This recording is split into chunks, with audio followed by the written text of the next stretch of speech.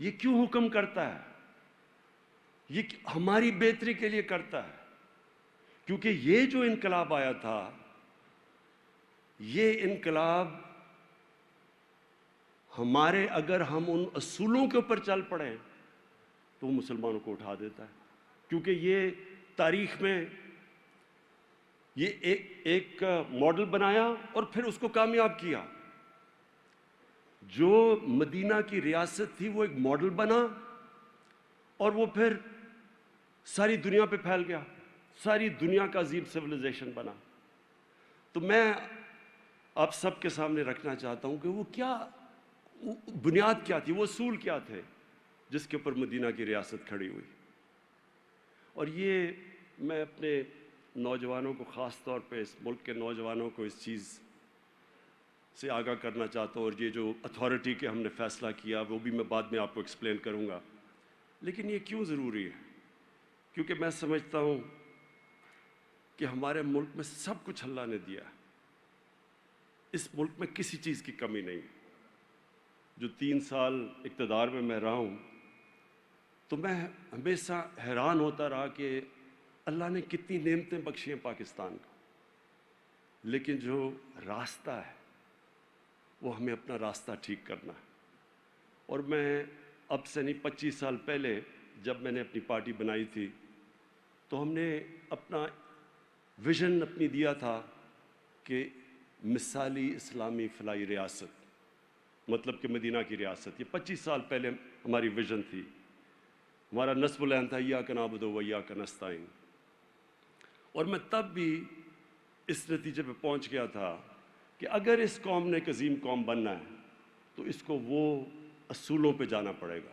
تو میں آپ کے سامنے وہ کیا اصول تھے کہ وہی لوگ، وہی عرب تھے. وہ آپ نے شروع میں نقشہ دیکھا، ایک طرف آدھی دنیا پرشین امپائر، آدھی دنیا رومن امپائر، تھوڑے سے عرب تھے بیچ میں، آپس میں قبیلے تھے، لڑتے تھے.